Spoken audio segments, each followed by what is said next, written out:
story of a vine planted by God's Spirit, growing for half a century by his blessing, and unfolding a design transcending any human plan, demonstrating the faithfulness and marvelous providence of God.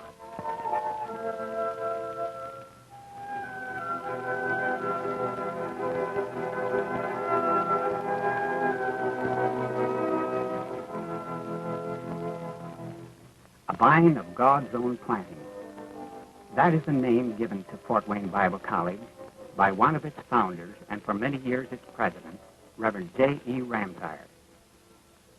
The seed goes back several years to a movement born of the fires of full gospel revival. Gracious revival which opened eyes to world need.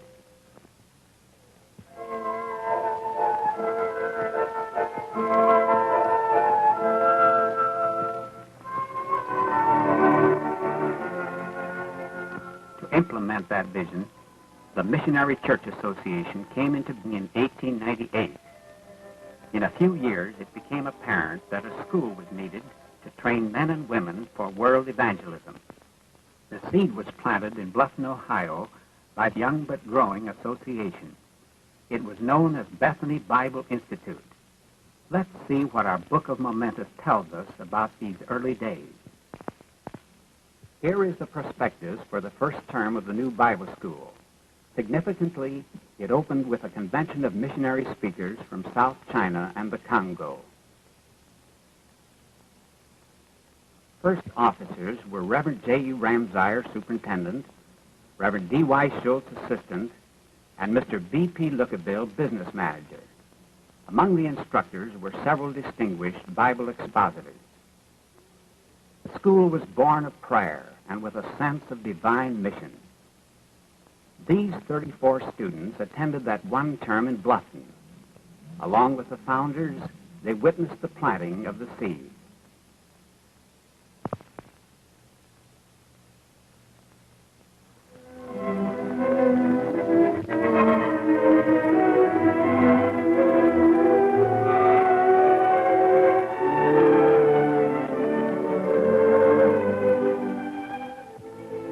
Seed had just started to sprout in Bluffton, Ohio, when it became evident that a larger, more strategic location was needed.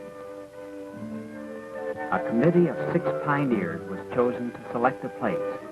J.E. Ramsire, D.Y. Schultz, William Eggle, B.P. Lookaville, Henry Roth, and David Roth. Several Midwestern cities were considered: Kansas City, Peoria, and Fort Wayne. But the group was discouraged with what appeared to be a fruitless search. However, the real estate agent had one more site, a 4.5-acre wooded area south of Fort Wayne and beyond its utilities. But the price was reasonably low, only $1,800, and so the plot was bought with borrowed money on July 12, 1904.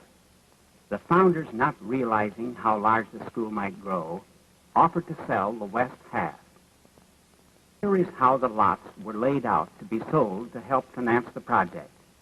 President Ramsire, writing in the Missionary Worker September 15, 1904, stated, "The lots are being spoken for by different ones so that there are only 2 or 3 that are not held in reserve for such as are contemplating a purchase." Fortunately and providentially, this plan was dropped, and the whole campus was preserved for future growth. A daring step of faith was taken when the first building was begun.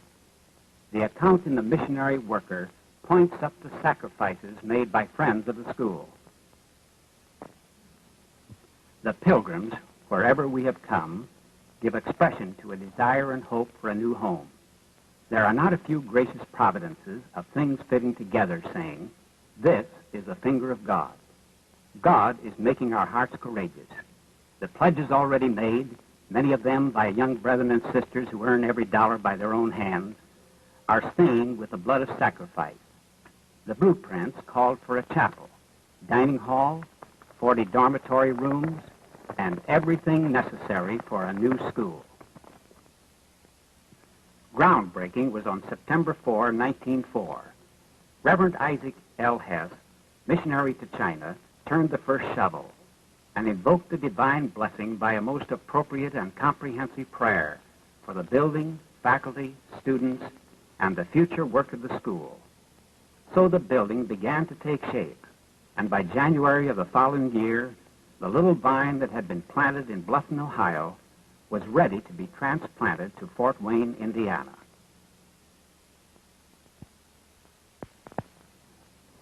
It had been planned to open the second term in the new building in Fort Wayne.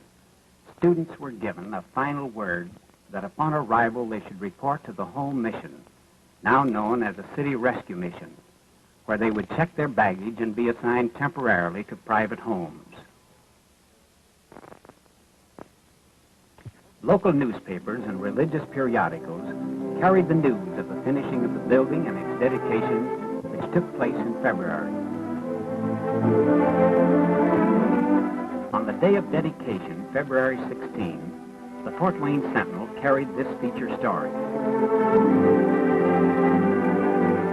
Reverend J.E. Ramsire wrote this in the Missionary Worker. Though the weather was quite severe and much snow on the earth, yet a goodly number of friends came to this long-looked-for event.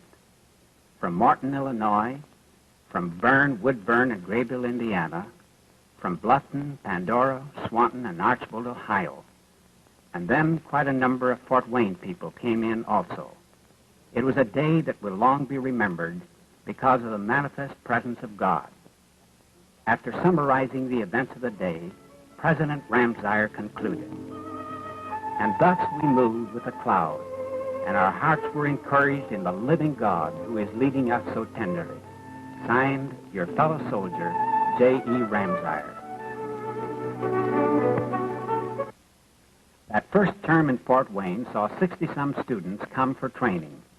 From that number, the first missionaries left the halls of the school to go to far distant fields. As representatives of Christ, they were sent out by the Missionary Church Association. Fanny Baumgartner to China, the Eichers, Peter, Mary, and Barbara, all to India. Elizabeth Hilty to China. Willa Kloppenstein Amstutz to Africa. Frank Steiner to China. A pattern of service to the world for all later classes to follow. Many in that first roster have passed on to higher service. Quite a number are living at this 50th anniversary to cherish memories of those early pioneer days.